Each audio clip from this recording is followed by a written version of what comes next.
evening, everybody.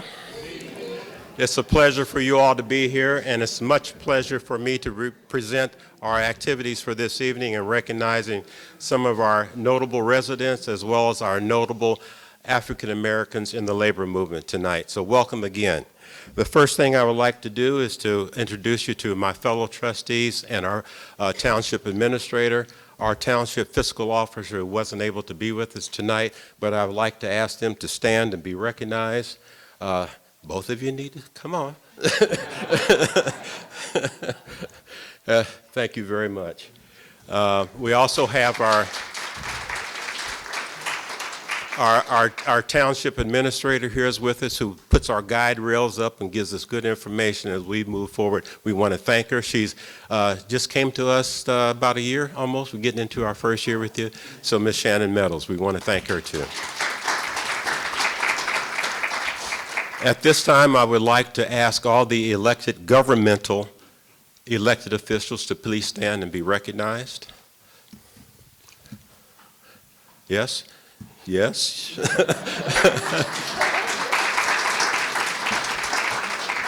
and at the same time, we would like to ask those individuals who are in the different school systems, being in higher education at Central State University.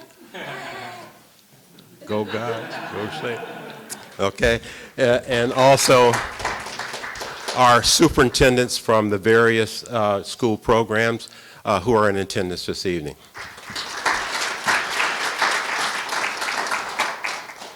I want to say to you that it's an honor to be here this evening. It's more of an honor to recognize those who are here today and explore the stories of African Americans in the labor movement and to celebrate with us the incredible contributions of African Americans, not just nationally, but also within our own generational histories of our residents here in Harrison Township community, like our most notable resident to be recognized this evening. Tonight we reflect on the past, celebrate the future, and look forward to all activities and so forth that's going to be happening in the future with us. So we want to continue building a stronger, more inclusive community for all in our community. As we gather here this evening, let's take a moment to remember the significance and this particular celebration. Black History Time is time to honor the history and culture of African Americans and to reflect on the achievements that have shaped our community, like our notable Harrison Township resident, and those achievements of African Americans in our nation. For example, honoring our heritage. Tonight we recognize the incredible work and involvement of African Americans in the labor movement throughout our history. For fostering community pride, it is important that we continue to foster a sense of pride, unity, and empowerment in our community, and for upholding a strong African American community. With nearly half of the residents identifying as Black or African American, our community's culture diversity is a point of pride, and we are grateful for the individual contributions by those who continue to shape Harrison Township's future. And now I would like to present our MC for this evening. It is my pleasure to introduce to you this evening Ms. Marsha Bonhart. Ms. Marsha Bonhart has had a distinguished career in broadcasting with nearly 4 decades of experience as a reporter and an anchor in Toledo, Dayton, and Los Angeles. Now, as a media expert and a PR consultant, she continues to share her expertise with all of us. We are fortunate to have her here tonight to guide us through the celebration of Black History Month here in Harrison Township. Having said that, please welcome Ms. Marsha Bonhart.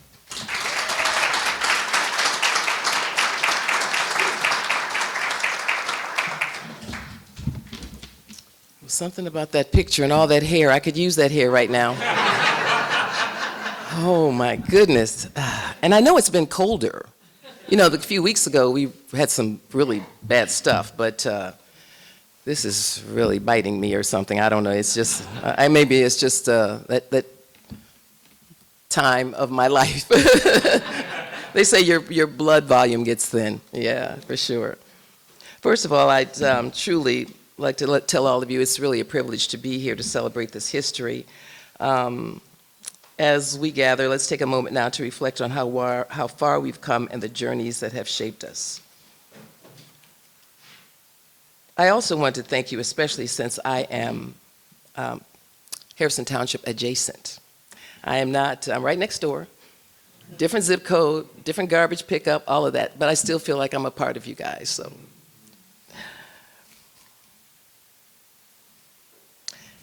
A brief look at the history of Black History Month. Established in 1976, that's when President Gerald Ford officially recognized Black History Month, and he asked all Americans to honor the often overlooked contributions of Black Americans in U.S. history.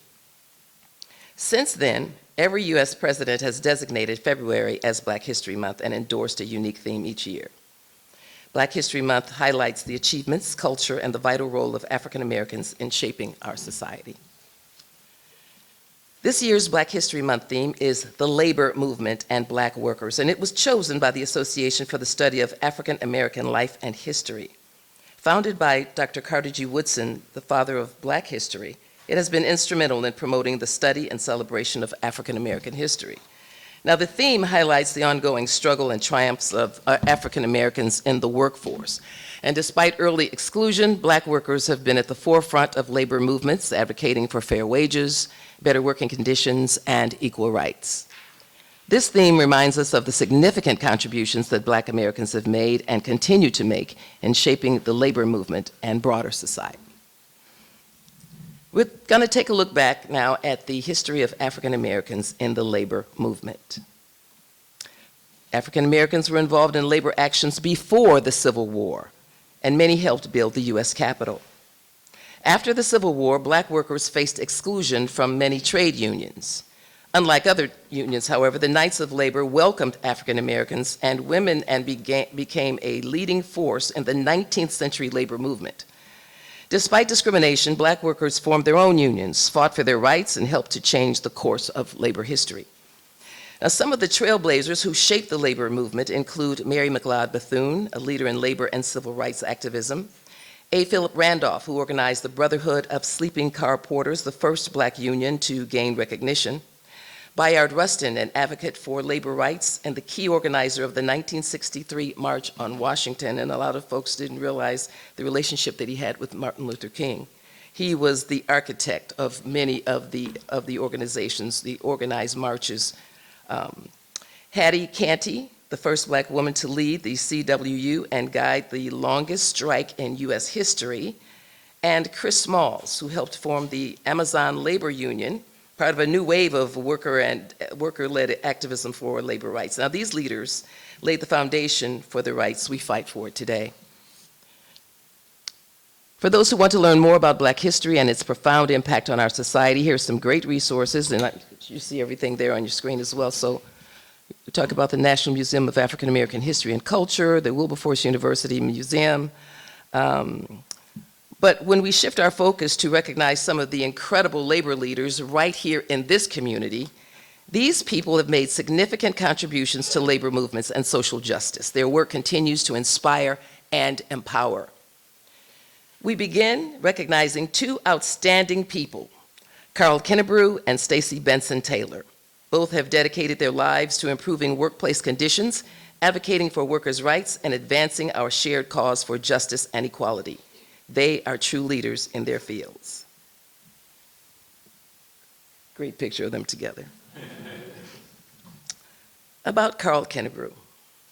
He's a Harrison Township resident and IUE-CWA president. With nearly 25 years of experience in IUE-CWA, Mr. Kennebrew now serves as the 8th president of that organization, and he's deeply committed to advocating for workers' rights and fostering leadership training to empower the next generation of union leaders.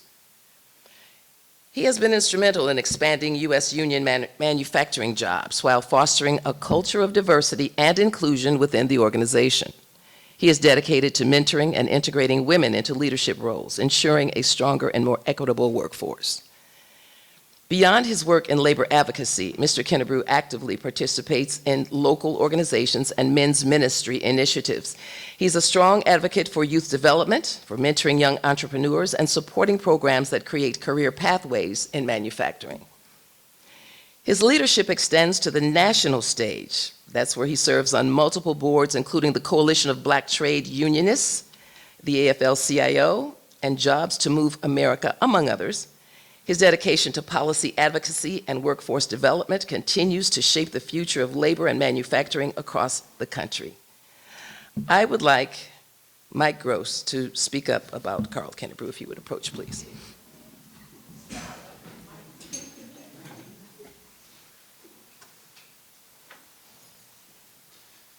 Good evening, and thank you all for being here. I would like to say that Carl Kennebrew is my personal hero, and I've been very lucky to work with him for almost 2 decades. And I can tell you everything that he does is sincere, and he is a great leader, a great family man, and cares about everybody.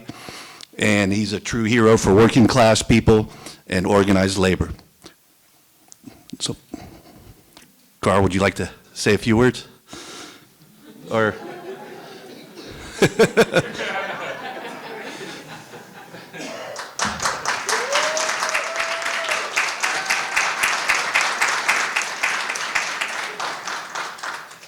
Well, thank you, Mike, for putting me on the spot. I appreciate those comments. I'm always honored, one, to be serving God, and I try to be a reflection of Him in everything that I do, including this. And secondly, you know, I would not be where I am without my wife. She makes all the sacrifices. I have to travel this country to represent our organizations, and people don't understand that, you know, it is the spouses that have to do the time away from home. There's times that I'm only home 2 or 3 weekends out of the month. And so I always tell her thank you, because I would not be who I am or where I am without her. Secondly, you know, and I'll be quick. I see you both looking at me. Just to give you a little bit about myself. So, you know, I was blessed to have my mother, who was a teenage mother, right? At 17 years old, she had me. She is a product of also of labor, used to work for the Postal Workers Union. And because she had to go to work, she instilled in me to leave me over my great-grandmother's house. Now, for me, I was upset, you know, why I can't live with you, why I gotta go with my grandmother's. And my grandmother, from 3 to maybe 10 or 11 years old, I was at every PTA meeting, every rally, and did not understand why I could not go outside. What I didn't know was that my great-grandmother, I was named after Carl Stokes, who she raised in her house, and also Arnold Pinckney, who was a governor. She was a former slave. She ran for House of Representatives, and it's an interesting story, and I think what makes a lot of who I am today is she asked Carl, when he was running for House of Representatives, to put sidewalks on her street because kids were getting hurt, and he wasn't moving fast enough, so she literally ran against him to get his attention. And when he agreed for the sidewalk, she dropped out of the race and put all the people that she had behind her behind him. And, you know, when she passed away, she lived to be 103. When she passed away, you know, that was probably a defining moment in my life because, you know, I went to her funeral, and so all of these people are there. Some people had armed security, the Secret Service is there, and I'm looking around going, why are these people at my grandmother's funeral? And that's when I learned about her legacy that she had left. And when we left the funeral home, we went up the street that I grew up on, Invermere in Cleveland, Ohio, and everybody took off work that day and stood at the end of the driveway for 2 blocks. When we went around the corner, every store stopped what they were doing. People were outside the barbershop with the smocks around them with their flags. And right then, I always thought politics was about being known and popular, but it's really about who are they going to say, what are they going to say about you when you leave? What kind of legacy are you leaving? And so I kind of changed from wanting to be known to how I'm going to be remembered.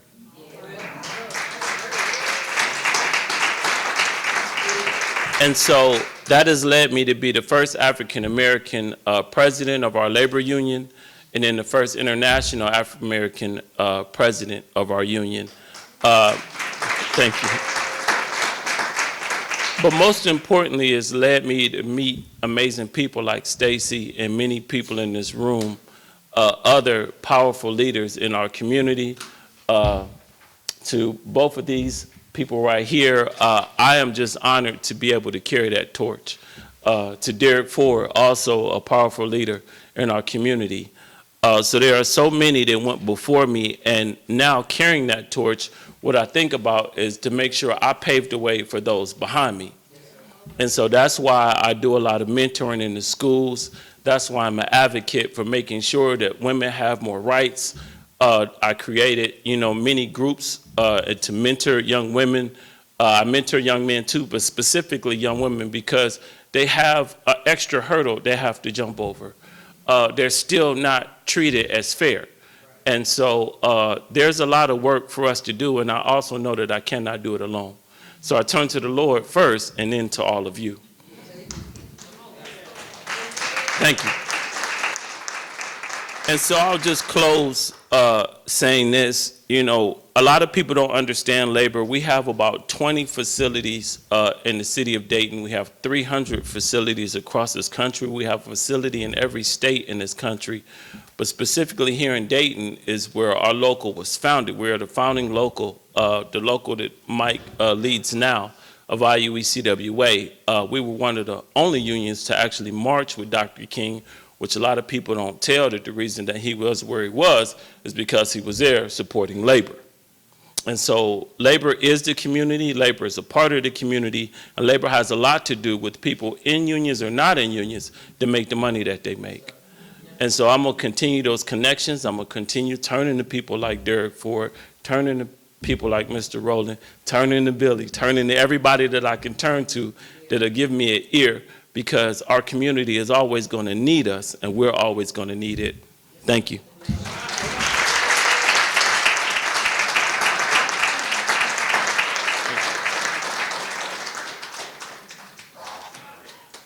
Thank you.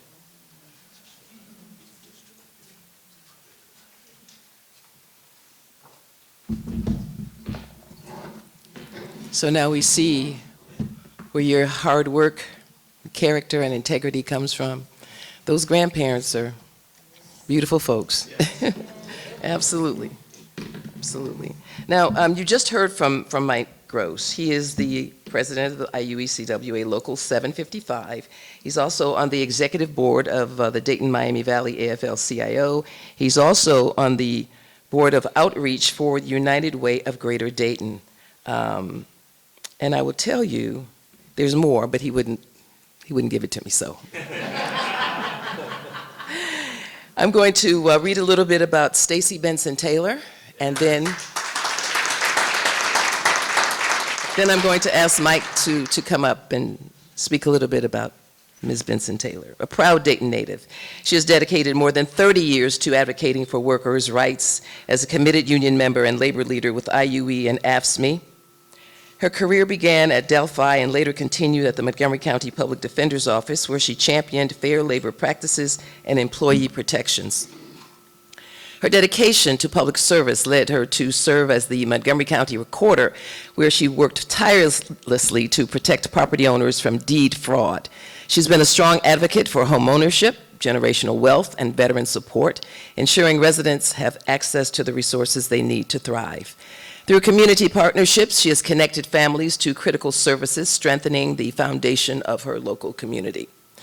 A leader both in and beyond the labor movement, Stacey is actively involved in several organizations that promote social justice and economic empowerment. She is a proud member of Alpha Kappa Alpha Sorority, Inc., the NAACP, and Way of the Cross Gospel Ministries. Her leadership extends to serving on the Ohio Recorders Association, the AFL-CIO Executive Board, and the MLK Inc. Advisory Board. Her unwavering commitment to workers, families, and the broader community exemplifies her passion for service and leadership. Mike.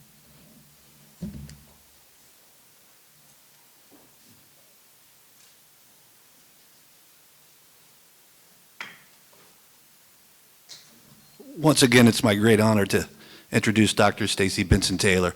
She is a true champion in this community. Very, very strong labor union, been very strong labor union leader with IUE and AFSCME. She's always there at the AFL-CIO. She's always involved in our community. And I know she's a great mother and a great grandmother also.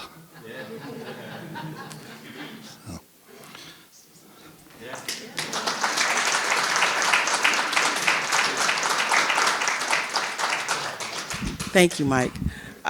You know, it's crazy because I always look at that bio and I'm like, who did all that stuff? And how old are they? Because I am not that old. You know, and it's an honor to be here. I thank you, Harrison Township, Trustee Winburn, and everybody here for this honor. When you think about the work that we do for labor, oftentimes it goes unnoticed because we are in a time where people just think employers gave them that good insurance. They believe that the employers gave them those good wages, and we oftentimes don't talk about the history behind that and how we got where we are. And that's one of my focuses, is to make sure that people know and understand exactly what that labor movement was, what that labor movement is. It's an honor to be here with my brother, and that's what I call him. And I remember we were young when we started with the AFL together, and he said to me, "You're a legend." And I'm like, "What? A legend?" I don't remember being a legend. I just remember being somebody that fought for what was right.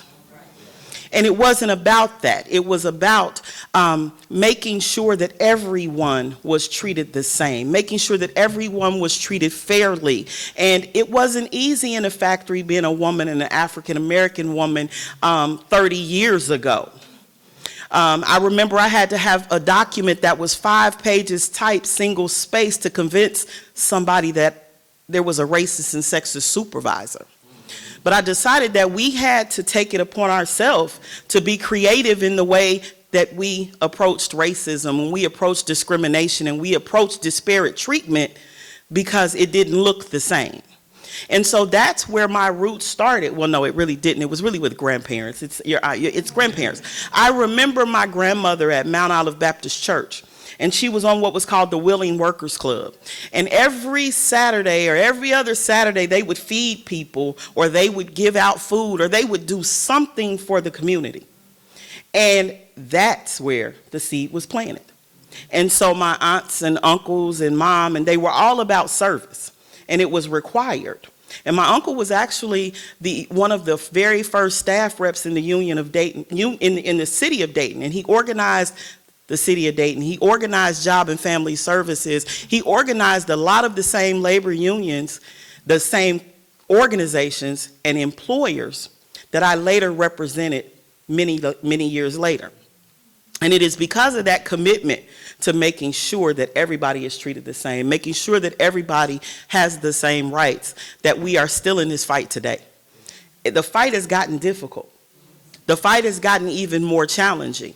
And we see to this very day that the fight is going to get even more difficult, because people are coming for us. They're coming to take away our rights to collectively bargain. They're coming to take away our rights to fight for our good quality health insurance. They're coming to take away our rights to just have fair and equal treatments on jobs. And so we still have a lot of work to do. And I am honored to be honored for the work that I have done. But like my brother, it's about how you remember how I have served. Because for many people, it's about the seats that they sit in. But for me, it's how you serve in the seats that you have an opportunity to sit in that matters.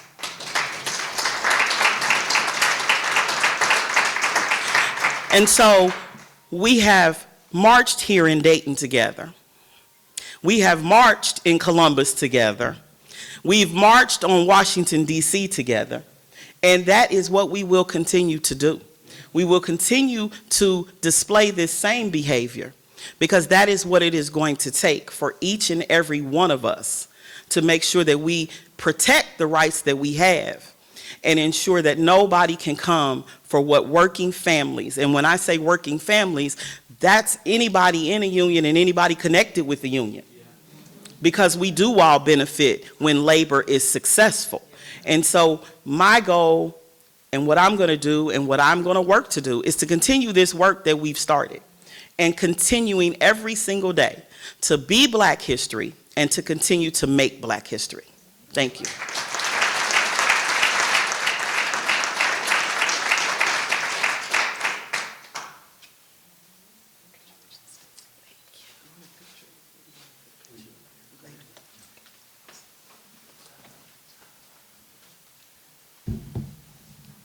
Those grandparents do it every time. Yeah. Teach you how to fight for what's right and how you serve, absolutely. Now it's time to recognize another pillar of the Harrison Township community. She is Mrs. Genieve Caldwell-Foy. She has dedicated her life to education and student achievement. She has broken barriers in education, serving as the first African-American woman elementary principal in multiple districts. She's also served as a mentor to many students and educators throughout her career. Her incredible work in education and mentorship is just the tip of the iceberg. Let's take a moment to appreciate her legacy. A proud graduate of Roosevelt High School, she continued her education at Central State University, Wright State University, and the University of Dayton. This is where she embodied a deep commitment to lifelong learning and educational excellence. With more than 30 years of experience in education, leadership, and curriculum development, she has played a pivotal role in shaping student success. Her passion for mentorship, professional development workshops, and academic advancement, all that has left a lasting impact on countless students and countless educators. A trailblazer in her field, she has made history as the first African-American woman elementary principal in multiple school districts, including Springfield City, Mad River Township Schools, Trotwood City Schools, and Dayton Public Schools. She also became the first African-American curriculum director in Mad River Township, paving the way for future educators and administrators. Her dedication to breaking barriers and championing educational equity continues to inspire future generations of students and teachers alike. Her career is adorned with countless honors and awards, from the Outstanding Service Award to the founding of the Year-Round Schools program. She has made a lasting impact not only on students, but on the broader community. I'd like to invite Superintendent Chad Wynn to share a few words about Mrs. Caldwell-Foy's incredible contributions.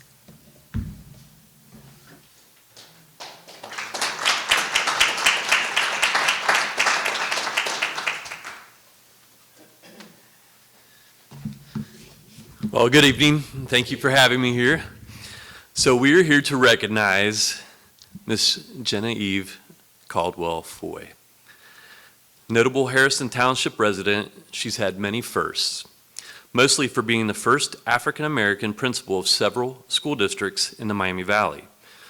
Of all the school districts and schools, she is most proud of her principalship at Beverly Gardens Elementary School in the Mad River Local School District. Harrison Township's Black History Month's recognition gives me the opportunity to recognize a former administrator and highlight our present administrator who's with us here, Ms. Christy Fields.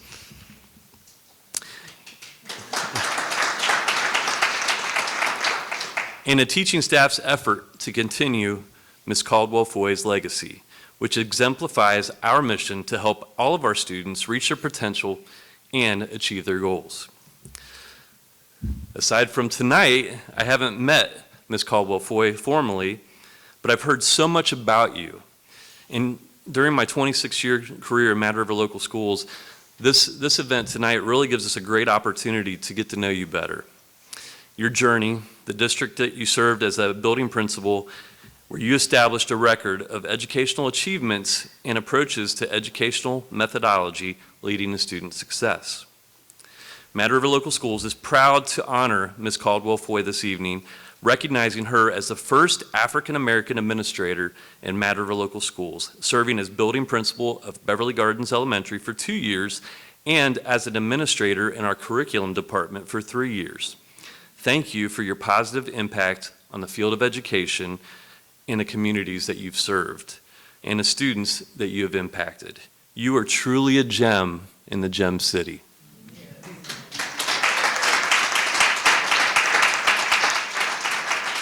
So I know you have a nice certificate here, but I got something for you too. So on behalf of the Matter of Local Schools Board of Education, it is my privilege to present you with this certificate of recognition from our school district for being the first African American administrator in Matter of Local Schools. Now I also have some swag for you. This is even more important. So I have our district flag. I thought you would really enjoy that.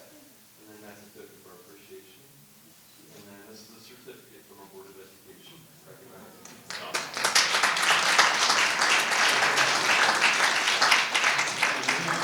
I'll just give you a hug. No, you don't have to worry about that. Yes, thank you. So at this time, I'd like to introduce our current building principal of Beverly Gardens Elementary, Miss Christy Fields, who will update you on all the great things happening at Miss Caldwell's Pride and Joy, Beverly Gardens Elementary. Thank you.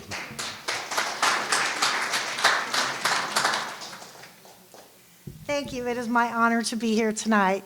And I just want to say thank you to Mrs. Caldwell-Foy for laying the foundation for our current students to be successful. We've had a lot of great successes at Beverly Gardens over the last 27 years that I've been the principal there. And of the few that we want to mention tonight, we are one of the first Purple Star schools in the state of Ohio and in the country. So that's quite an honor that we're very proud of, and because of the military population that we serve. We also had the privilege a couple years ago to welcome Dr. Jill Biden and Mrs. DeWine to our school to visit the great work that we're doing with the science of reading. And all of that started with you. And so we appreciate all that you've done, and we continue your hard work. So thank you again. Thank you for having me.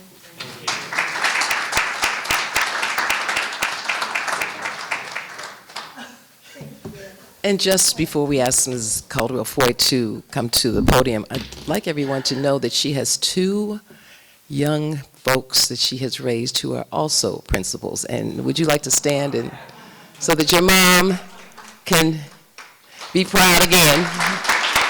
All right.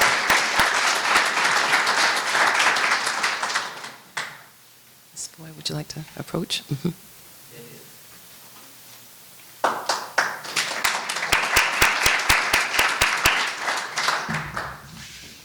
First of all, I would like to thank Trustee Winburn and the others who decided to recognize me and give me this honor this evening. I was totally surprised by Mad River Township School District because when I was there, they were on strike when I became a principal.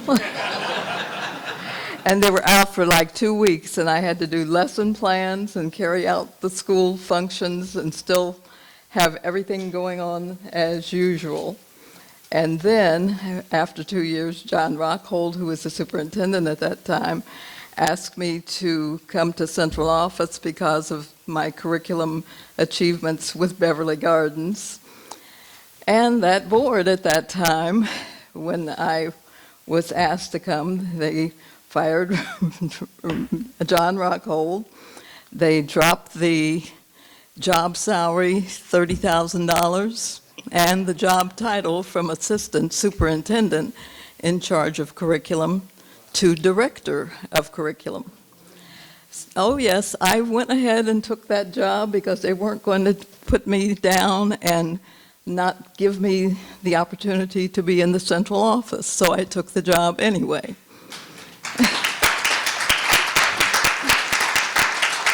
And I became their elementary curriculum director in charge of everything that was elementary curriculum at that time. And I am so proud of the people who are there now and all of their achievements. I would also like to share with you, when I was in Trotwood Madison School District, I started year-round schools and introduced uniforms to the school district. And to do that, it wasn't easy because being a black woman, 27 years old, and becoming the first black principal at that age in all of Montgomery County, it was very, very challenging. And when I started year-round schools at Troutwood, they did not, in the central office, give me any help, and they thought that wasn't going to happen. So I went to the stores there, J.C. Penney's, and we had Value City at that time, and other establishments. And I asked them if the managers, if they would work with me if I got a company to bring uniforms to the school district. And so they did, and then I had to go many, many evenings to meetings with different groups of people and parents and get them to work with me and to buy into the idea of having year-round schools.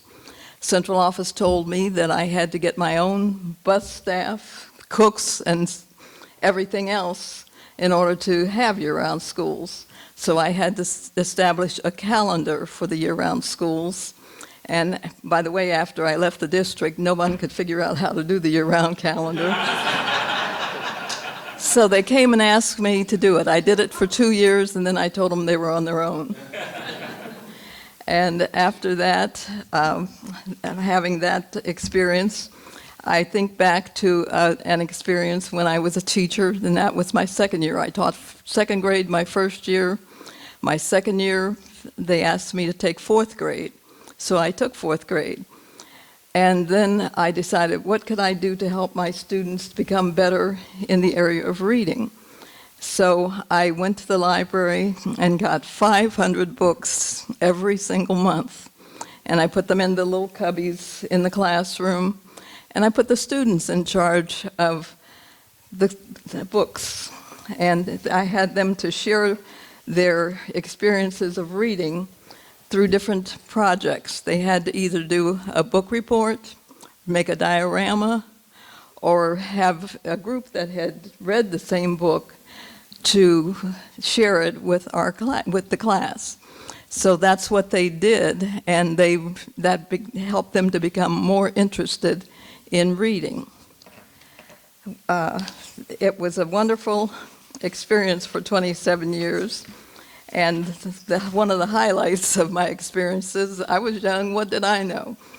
I told my teachers, I said, we've got to do something. There were some behavior problems when I came to Shiloh View, as well as the children weren't learning well academically. So I thought about it and I said, what can I do to get them interested in school and learning? So I said, and I decided that at the end of the school year, for the students, if you did well and did your best academically, and if you were able to, do what you needed to do not to get into trouble, you can go to Kings Island with me at the end of the year. So needless to say, and the way that I kept track of the students, I took every single report card and talked to every single student at the end of every grading period. And so I talked to the staff, and they decided that they bought into going to Kings Island with me. And I had a parent group at that time, and I asked for volunteers to go as chaperones with us, and needless to say, they did. It took us 3 buses every time we went, but I took all of my students at the end of the year to Kings Island for good behavior and for doing their very best that they could do academically.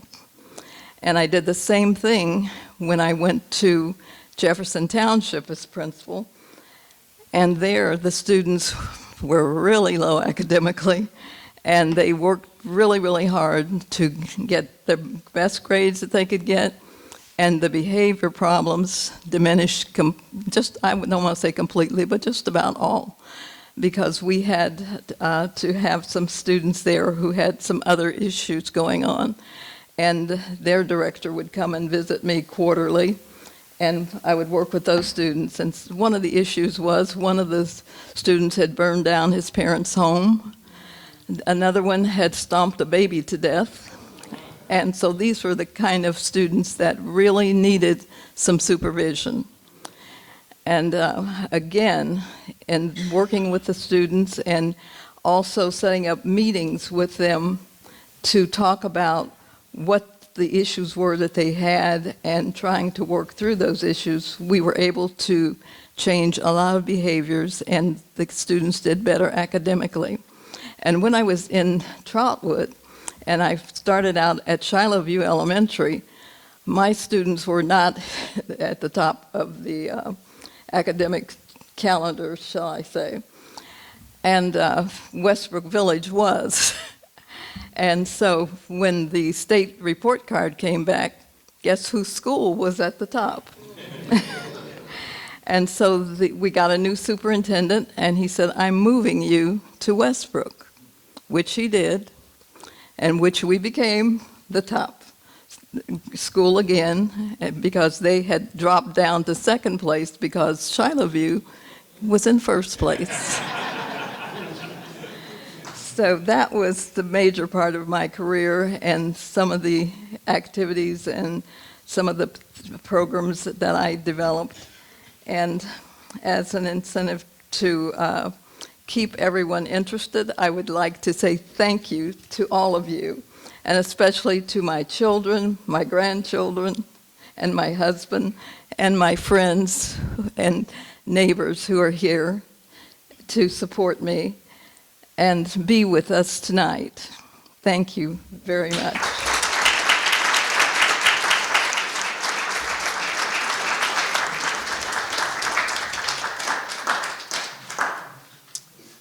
There are actually more accolades for you, Mrs. Foy, yes.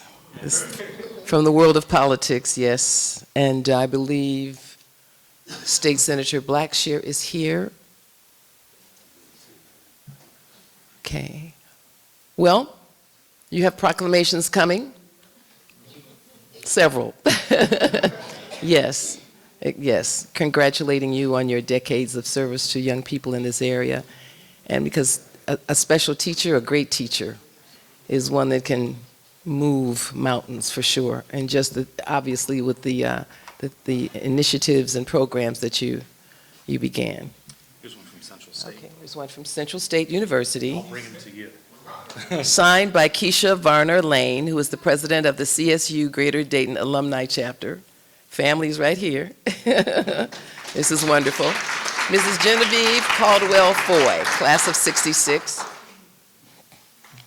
You're going to have a lot to carry. You brought a lot of us to carry.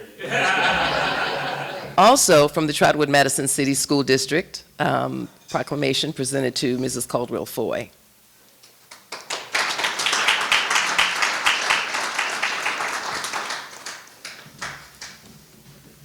And from Dayton Public Schools, the Dayton Board of Education. Another proclamation for your excellence. Okay, here you go.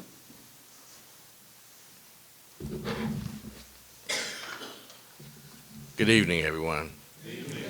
I stand in behalf of Dayton Public Schools. I'm Dr. Stacey Worley over our cultural engagement and inclusion. It brings me great honor to present this resolution honoring Geneva Louise Caldwell-Foy. Whereas the Dayton Public School Board of Education takes great pleasure in accomplishments of its students, staff, alumni, past, present, and future. Whereas Ms. Caldwell-Foy is the 1962 graduate of Roosevelt High School, and whereas Ms. Caldwell-Foy is a lifelong educator, earning both a bachelor's and master's degree in education, as well as completing additional postgraduate courses in education. And whereas Ms. Caldwell-Foy served as the first female African-American principal at 5 separate schools in the Dayton metropolitan area, including Dayton Public Schools, Allen Classical Traditional School. And whereas Ms. Caldwell-Foy's dedication to education earned her multiple community service awards, including being named among top 10 women of Dayton Daily newspaper. And whereas Ms. Caldwell-Foy worked tirelessly to develop character educational programs, now therefore be it resolved, the Dayton Public School Board of Education honors Ms. Geneva Louise Caldwell-Foy for her support and dedication to the students of Dayton Public Schools and the greater Dayton metropolitan area. Signed by the Dayton Board of Education, Chrisandra Goodwine, President William Bailey, Vice President Joseph Lacey, William Smith, Jocelyn Spencer Reiner, who's here tonight, Eric Walker, and Karen Wick. Congratulations.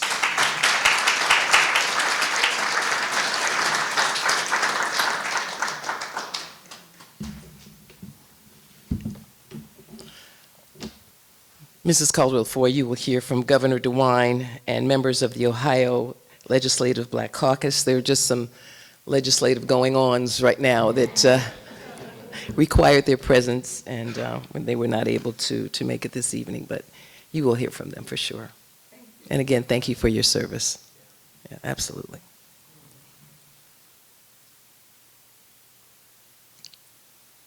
A special musical performance. We're going to welcome Billy Ewing, who will lead us in singing Lift Every Voice and Sing. And if everyone could please join in as we celebrate this shared history.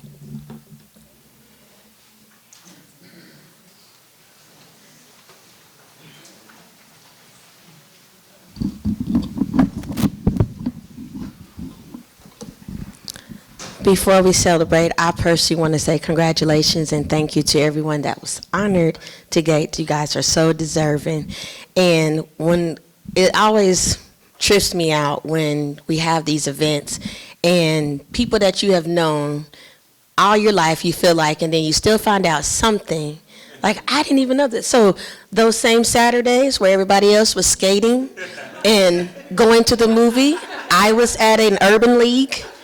Something. I was at a children's services, something. I was serving on somebody U92 youth council, so I don't know how to skate or swim. But I could conduct a whole meeting at the age of 12, and did. So sometimes, you know, with our peers, it seemed like, well, you're not having any fun and you're missing out. But what we have to remember and tell our children and our nieces and nephews and little cousins and everything, somebody's going to be the next mayor. Right. That mayor may not know how to swim, but we do need them to know how to negotiate and be fair and govern and organize and strategize. And that doesn't just happen at 20 years old. Thank God to my grandfather did it, my mother did it. Plant that seed. I tell them I don't even know life. I don't know anything other than serving.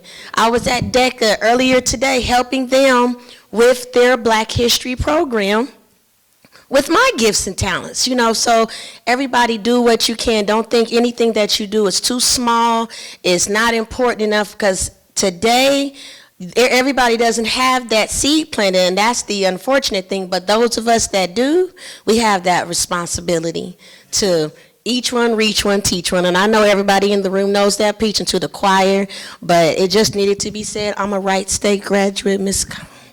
All the things. I love it.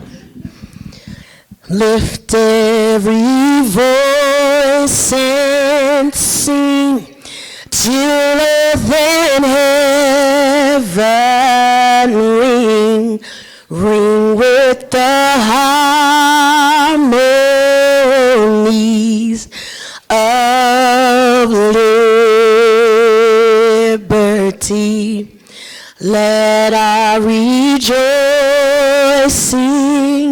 rise high as the listening skies. Let it resound loud as the rolling sea. Sing a song full of the faith that the dark past has taught us. Sing a song full of the hope that the present has brought us. Facing the rising sun of our new day begun. Let us march on till victory is won. Thank you.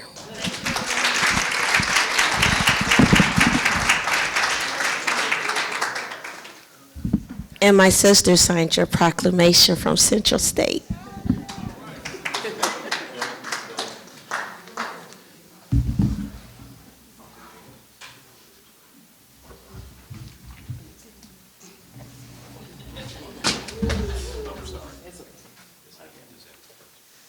Yes, Miss Billy Ewing, thank you for sharing your vocals with us this evening.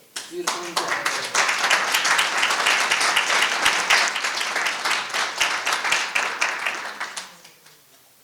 All right, we are winding down just a little bit. We're going to hear from Roland Winburn in just a second, but I want to leave you with a powerful reminder from Mrs. Terry Ogletree, a woman who's been one of the Miami Valley's biggest advocates for Black history. She always says, make Black History Month every month. Let's continue to honor the past and fight for a better future together. She's here.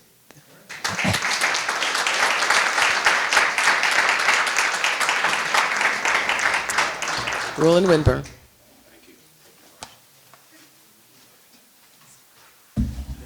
Earlier, most of the recipients tonight talked about their backgrounds, their history, their parents, their grandparents. Tonight, I'm honored to be, for you all, two of you, to be here tonight. Down the street neighbor and also a mentor to me, Mayor McGee was a role model to me, and his daughter is here tonight, so thank you for sharing with us.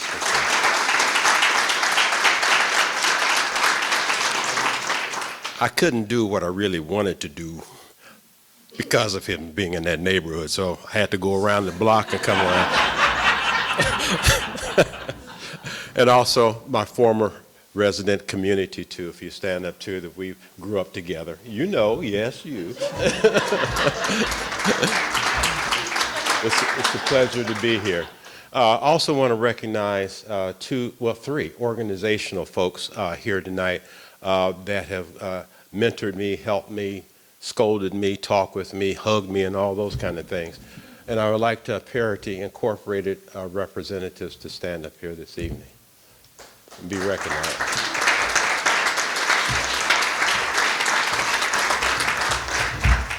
And I guess I should say my brothers in being a top 10 honoree as well too.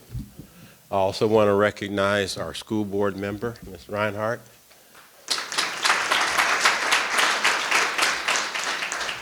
And our Trotwood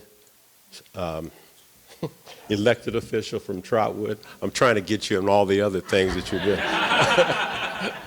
And I also want to recognize Dr. Forward this evening, NAACP. And also our National Council on Negro Women president.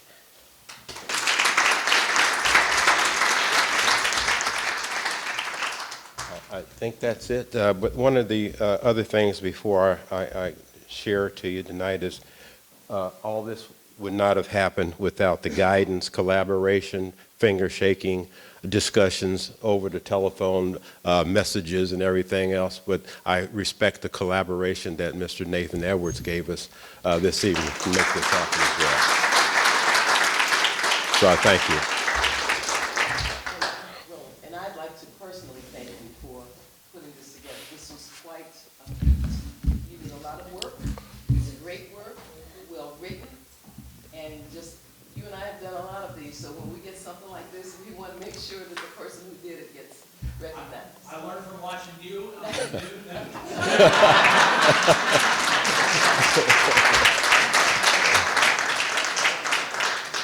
And I also want to recognize a young man in here. I did not meet Miss Caldwell-Foy without him on the audience.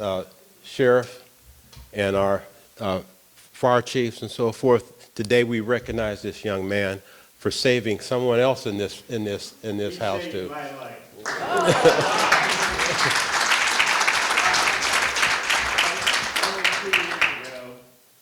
had cardiac arrest, and he performed CPR for over 7 minutes. Wow. He's got it. And I'm here today because of this young man. Wow.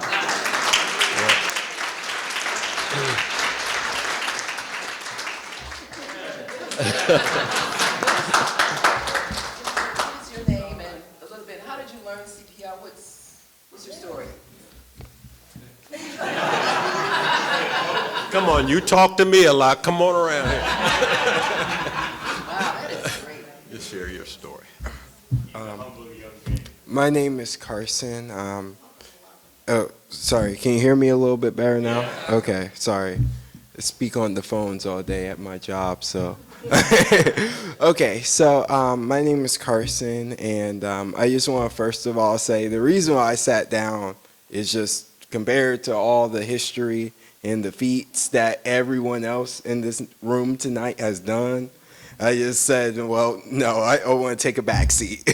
So I definitely want to go ahead and just give a round of applause to all people who have made accomplishments and strides towards Black excellence and Black greatness, as well as helping with minority endeavors as well. What I would, huge advocate for it. Thank you. What I will say is I learned CPR through my teacher at Northmont High School. It was one of those things to where you had a couple people in the room and they wheeled out this little plastic dummy that you would have to go ahead and do CPR on. And and half the room was like, I'm not doing that. I'm not putting my mouth on some dummy. The girls in here, where are they going to think prom and homecoming is in a few weeks? I can't be over here seeing shacking up and making out with some plastic dummy. So, but I sat there and I learned very, very well from Mr. Smith's teachings and got certified. At the time when the event happened, I was no longer certified, as those things carry like 2-3 year certifications. But I really wanted to be able to actively help, and I knew my teaching could come in handy. So I was able to apply CPR and get that man over there back with us. And it's been a pleasure.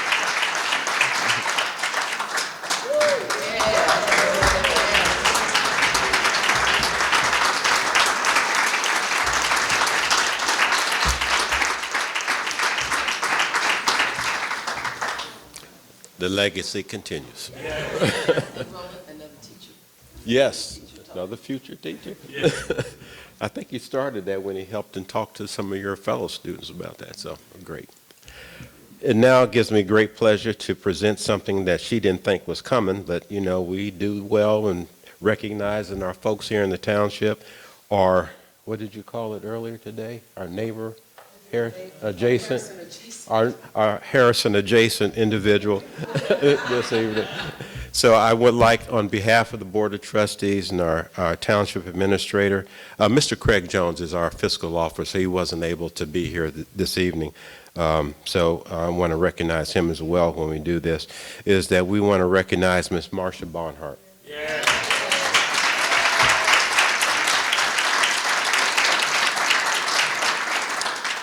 You got some talents and you got some contributions, and you remain our friend here in the township. And thank you for all you've done, and thank you for moving things along this evening in your own special way. Thank you.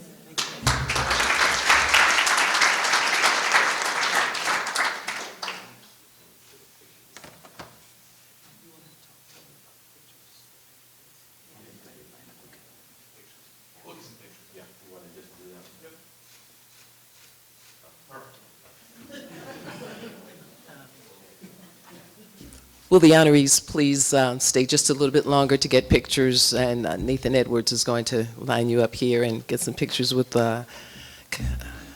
Winburn and your family members as well, and this guy. Amazing. Yeah. Thank you. Thank you for paying attention in class. That's